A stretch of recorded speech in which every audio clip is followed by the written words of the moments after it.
Good morning. It is Thursday, and I am Allegra of Beyond Your Wildest Dreams, and I am on a mission to help you prioritize yourself and your goals by harnessing the power of planning, which is why when I put this live video cast up as a podcast, it is called the Harness the Power of Planning podcast. And you can find that wherever you listen to your podcast. And this will actually be episode 89.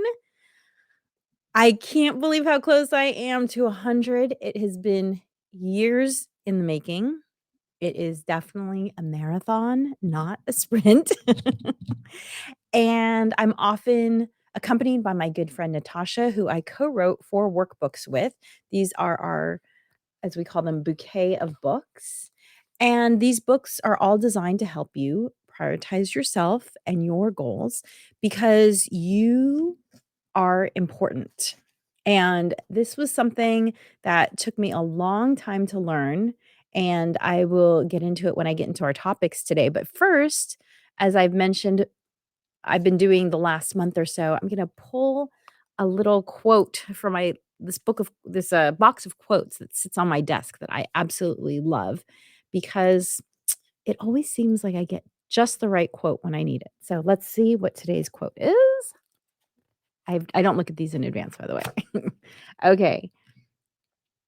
Anything, everywhere, little or big, becomes an adventure when the right person shares it. Kathleen Norris. Anything, everywhere, little or big, becomes an adventure when the right person shares it. I have to say, I feel like this is the first quote that I want to amend a little bit. Usually I just take the quote and I run with it. But this quote, I feel like I want to change it to say, anything, everything, little or big, becomes an adventure when you have the right mindset. Because that is what I have found is that anything can be an adventure. Going to the DMV can be an adventure if you have the right mindset. If you're open, I have met I've had some really interesting conversations when I've been forced to go to the DMV unplanned. I live in California. I don't know where you live, and you can actually make appointments here at our DMV. And when you make an appointment, you're kind of like in and out. It's awesome. But one time my license was stolen, and so I had to go unexpectedly, and I had the most interesting conversation with a person who I actually ended up grabbing a meal with after that. So, I believe that everything can be an adventure if you have the right attitude. I was once on a girls' trip, which is coming up again soon. I have these 4 girlfriends that one of whom I've known since I was 12? I have to actually do the math every time I think about it. Whatever 8th grade is. One of whom I've been friends with since 8th grade. The other 3 I've been friends with since 1998, so 27 years. And we get together once a year because it's so important to us. And one time we got together someplace where I had to actually do some logistical stuff. I had to actually get a car registered. And it was actually quite a lot of work, but I refused to leave the mindset of being on vacation. And so, fortunately, I was somewhere really pretty and I was just admiring all of the plants and the trickling waterfalls and that sort of thing. So, I just want to amend this quote that I pulled today and change it to anything, everything, little or big, becomes an adventure when you have the right mindset. Because I don't think you need people to share in the joy for it to be an adventure. Yes, that's wonderful, but it can be an adventure just you with the right mindset. And I often find that there's a little sentence that I say to myself that helps me shift something from being challenging to being interesting. And so instead of complaining about whatever it is that has happened to me, I will say something like, "Hmm, isn't that funny?" Because you know what? People and situations are funny. And look, it doesn't always work. Let me tell you. I know some of us are having some big feelings. I know I've been having some big feelings for the last couple of months. And I've always believed that how you show up when you're facing a challenge is who you really are. Because it's easy to be positive and optimistic and friendly when everything's going your way, but when things are a little bit challenging, that's when your true, "What are you made of?" comes out. So, mindset and reframing are really, really powerful tools, brain science backed tools. Feel free to do some research on those because I have found them to be really helpful.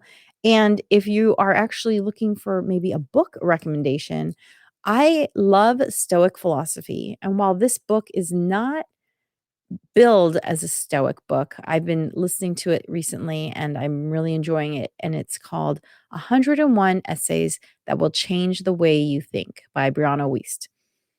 And I highly recommend that book. It's been fantastic having it in my ear. My husband's been listening to it as well, and he loves it as well. So it's a good book. So today's topics are self-care is healthcare and taking advantage of the fresh start effect. So I'm going to talk about self-care as healthcare first, and then the fresh start effect second. I actually will be doing a presentation for a women's organization called Ladies Who Lead up in Northern California in a couple months. And I'm doing the presentation on self-care because I know that as I have gotten older and taken on more responsibilities, self-care is one of the hardest things to hold on to. And I don't know what season of life you are in. I am raising a teenage daughter, and I'm also part of the sandwich generation, which means I am helping to support people older than me, meaning my mom, my mother-in-law. So my mom is in her late 70s, my mother-in-law is in her mid 80s, and then my 100-year-old bedridden grandmother, bless her heart. Oh, it's a lot. It's been a lot. If you've listened to the last couple of podcasts, you know how challenging it can be to deal with an emergency situation like the LA wildfires that have been going on for, oh my goodness, 2.5 weeks now. It was really challenging being in a situation where we were going to have to evacuate my 100-year-old bedridden grandmother. Yes. Anyway, go back and listen to those episodes. But the more responsibility that you take on, at least in my experience, I have found that it gets harder and harder to prioritize yourself, which is really where but Beyond Your Wildest Dreams was born out of. Beyond Your Wildest Dreams was born out of a time in my life when my child was right around 5 years old, and I felt like I did not know who I was anymore, and I was an older mother.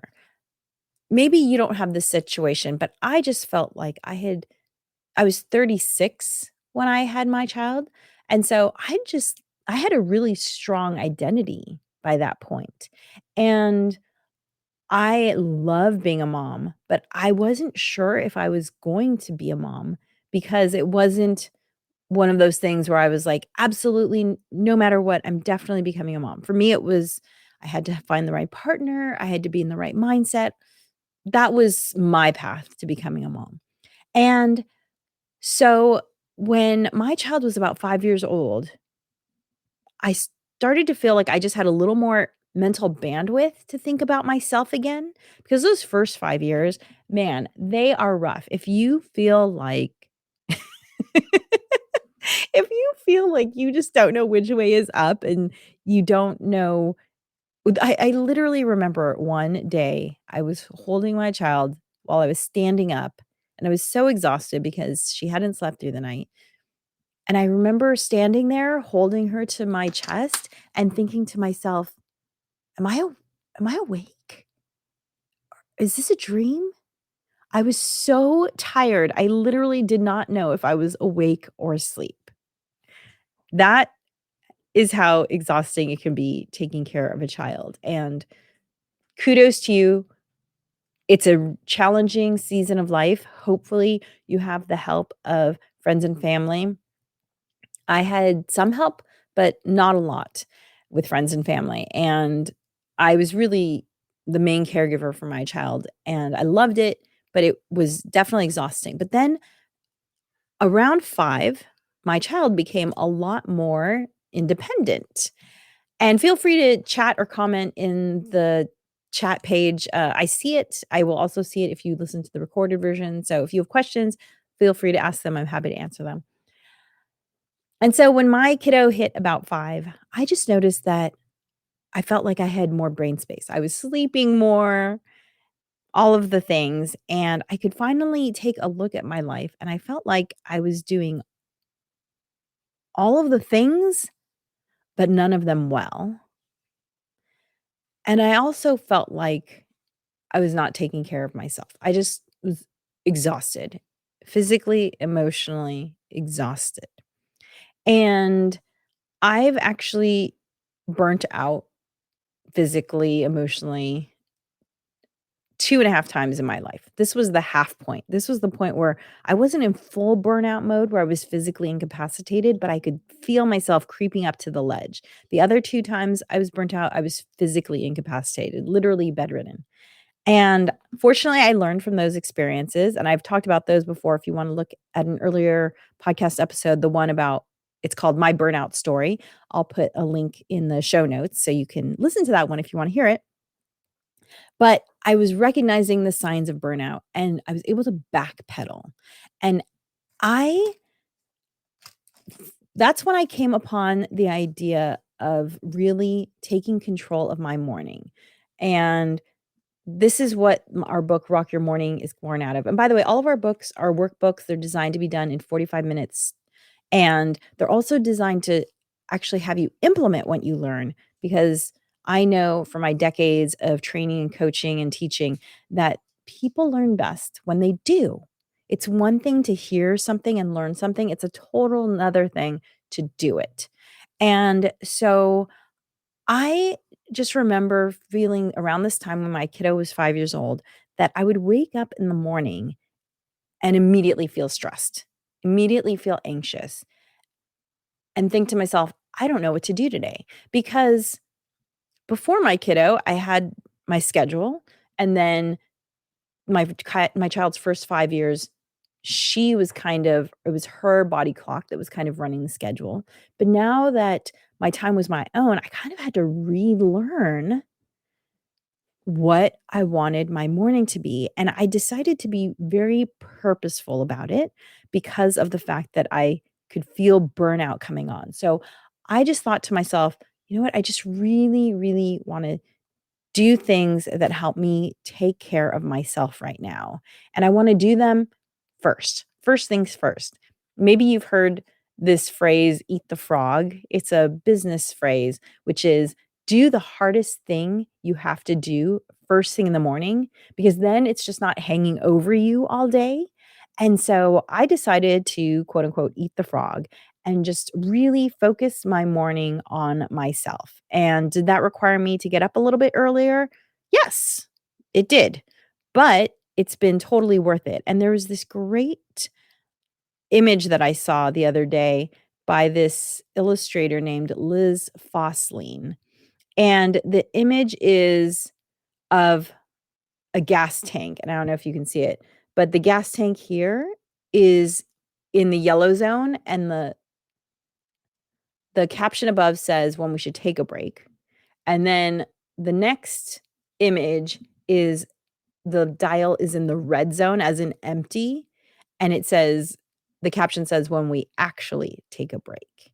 And maybe you felt that. Let me know if you felt that. If you feel like the only times you take a break is when you are burnt out and running on empty.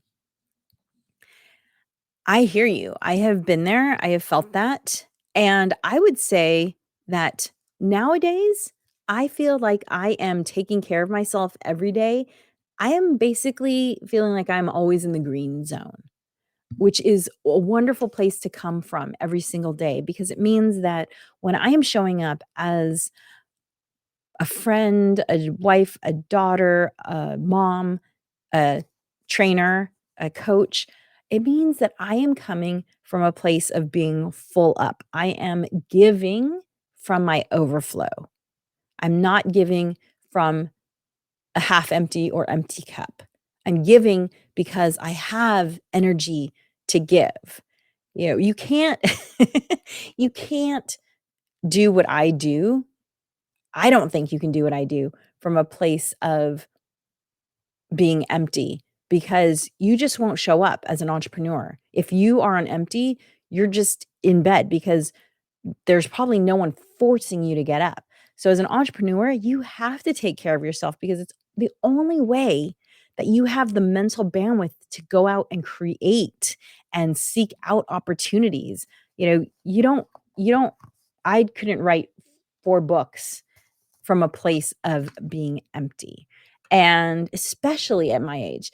If you've listened to me before, you know that I turned 50 and I'm gonna be 51 actually this year. I turned 50 last year, and it's even more important to take care of myself because you don't you have to drink more water now. You have to get more movement in. I actually heard a guy the other day say something that I thought was pretty hilarious, which is, "Yeah, you have to retire at 65 because at 65, your body is your job."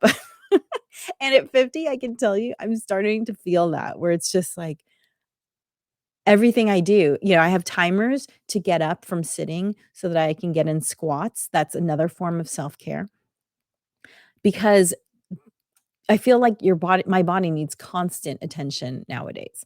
So I thought that was a really hilarious comment. So self-care can be whatever you want it to be. The definition of self-care is what you need. And this is, I think I have a actual article up here. Let me see if I have the code for it. There was an article that was written by a medical journal about self-care, and they had a great definition of self-care that I just wanna share with you. And it was basically that self-care is everything that you need in order to feel emotionally, physically satisfied. And it is, and there's so many self-care, self-care, self-care, self-care. Okay, I'm gonna have to find it and put it into the comments, the show notes for the podcast and everything because I have so many. Oh, here we go. Here we go. In Prevention Magazine, self-care. And I'm just gonna put up the URL for it. It's tinyurl.com/prevention SC. And I'll put up the link right here. And you can read it because maybe you need some convincing. I get it. Self-care can feel like just another thing that you're adding to your life. Here's the QR code. If you wanna click on that, it will take you straight to that article. But I think what this article makes really clear is that self-care is healthcare. The title of the article is "What is Self-Care? Doctors Explain Why It's Important for Your Long-Term Health, plus how to practice your own self-care if you're a beginner." So this is a great intro article. And I think the challenge when you start taking on I think the challenge is our culture doesn't teach us how important it is to take care of your emotional and physical needs, how essential it is. And maybe that's because we don't really need to be taught it. We seek it out for ourselves when we have the time. The challenge becomes when you have less time for yourself, that it can be easy to put self care further and further down the list to the point where you're not doing it at all. So, read this article about self care. It's fantastic. If you want to check out my book, Rock Your Morning, it will walk you through exactly how to come up with a morning ritual for yourself. And here's the one thing I just want to add about having a morning ritual. When I didn't have a morning ritual, I felt like I had all of these reminders going off in my head all the time. Did you drink enough water? Did you take your supplements? Have you done your exercise? Have you thought about your gratitude? Whatever it was that I had said to myself that I wanted to be doing that day. Those were basically like open windows in my head, the way with your computer when you have tons of open windows, and it actually takes up energy having those open windows because you're just constantly reminding yourself, and every reminder is a little bit exhausting and also a little bit, it's a little bit emotionally a withdrawal. It's a little bit depressing to be like, "God, I still haven't done that thing. Oh, I still haven't done that thing." However, what I have found is that by having a morning ritual and really adhering to it and practicing it every day, my brain is so much quieter and I am so much happier because I don't have those little nudges pointing out to me, one, that they haven't been done, and two, that clearly I don't care about myself enough to do these things. No, they are closed, they are done, and I am happy because I know that I am being taken care of. So that is Self Care is Healthcare, part one of today's episode. So let's get into part two. Part two is I want to talk a little bit about the fresh start effect. And this would usually have been a topic that I would have covered earlier in the year. However, these little things called the LA wildfires kind of hijacked the podcast the last few weeks. And unfortunately, they're still going on now. I don't know if you're in the Los Angeles, California area. Unfortunately, 2 new fires broke out yesterday. One of them was small and contained really quickly. The other one was a lot bigger. And oh, wonderful. I'm so glad to hear it, Christopher. Um, this is a comment that someone's family is being taken care of. That's wonderful. And so I want to talk about the fresh start effect. So the definition of the fresh start effect is that it is a psychological phenomenon where people are more motivated to make positive changes at a quote unquote temporal landmark. And what's a temporal landmark? A temporal landmark is simply something that you consider significant in terms of date or time. So it can be a Monday, it can be the start of the month, it can be the start of the year. That's why I am bringing it up in January. It could be your birthday, and it could literally be tomorrow. You know, when it comes to living a life of your dreams, the best time to start was yesterday, and the next best time to start is today. So a fresh start event can be anytime. As they mention here, it's a psychological phenomenon. So I don't know about you, but I definitely feel like a good part of life is just, maybe the majority of life, maybe all of life is just managing these inches here in between your forehead, meaning your brain. Sometimes it feels like I'm just playing a brain game with myself in order to do the things that I want to do. And the fresh start effect is that thing. And the interesting thing about the fresh start effect is that the fresh start effect can help you detach yourself from your past. So there's two parts to the fresh start effect. There is saying, whatever I have lived up until this point and wherever I am now, good or bad, I am closing the door on that. I am putting that to bed, putting it to rest, whatever you need to say to yourself to move forward. And then step two is, and I am going to start anew. We all have things that we want to have done differently. We all have lessons that we want to walk away from and be born anew because of them.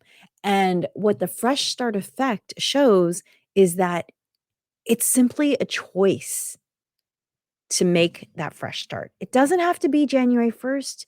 It doesn't have to be even February 1st. It can be as early as tomorrow.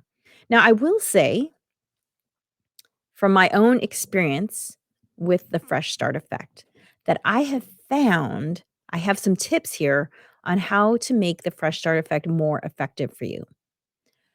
I do believe that when you decide to make a change, that there are 2 things you should do in order to maximize the change. And actually, I'm gonna say 3 things. The 3 things are: 1, pick a date in the future. I would say pick a date 2 to 4 weeks in the future. So if there's something that you wanna do, whether it is start writing a book, eating healthier, s look for a new job, whatever the thing is that you have been putting off that you wanna work on, pick a date 2 to 4 weeks from today, and then write that date down. Hopefully, you have a physical planner. You know, I'm a huge fan of physical planners. If you don't have one, get one now. This is a physical planner that I've been using for the better part of a decade. It's not perfect because guess what? There is no perfect planner. There isn't. The perfect planner is the one that you will use. This is the one that I have found to be the most useful to me, and as I said, I've been using it for the better part of a decade. This is this year's planner. It always sits right in front of me. Here is last year's planner right here. Actually, the last 2 years' planner are right within reaching distance in case I need to grab them. So, tip number 1, pick a date 2 to 4 weeks from now to start whatever it is you want to start doing and write that date down in your planner. Step number 2 is whatever the thing is that you want to do, start doing it 7 to 10 days before that date. And I have found this to be such a great psychological hack because I don't know about you, but I have a little bit of a rebel tendency where just because I've said I'm going to do something doesn't mean I want to do it. Again, I've said most of my life, it feels like I'm just wrestling with the little demon up here in my head. And so, a way that I have found to work around that is rather than waiting for that date, I get to feed my little rebel by saying, "You know what? I'm gonna start earlier. I'm not gonna wait for that date. I'm gonna start now." And the great thing about starting before your date is that you are so much kinder to yourself before you set that fresh start effect date than after. Afterwards, you might get into things like, "Oh, I haven't done it as much as I've said I was gonna do it. No, no, no, no." But all the days before that date that you've set, that is you patting yourself on the back like, "Look at me. I'm starting early. Oh my goodness. I'm so proud of myself." That's the difference between starting early. I also call that gaining momentum, right? You're gaining momentum working on the thing you wanna work on. So, basically, that's you crossing the starting line already running versus being at a dead stop and saying, "Oh, now I have to start." Okay? It takes the pressure off that date that you've picked as a fresh start effect. And then the 3rd tip is to and we say this in a lot of our books, but especially in Rock Your Morning.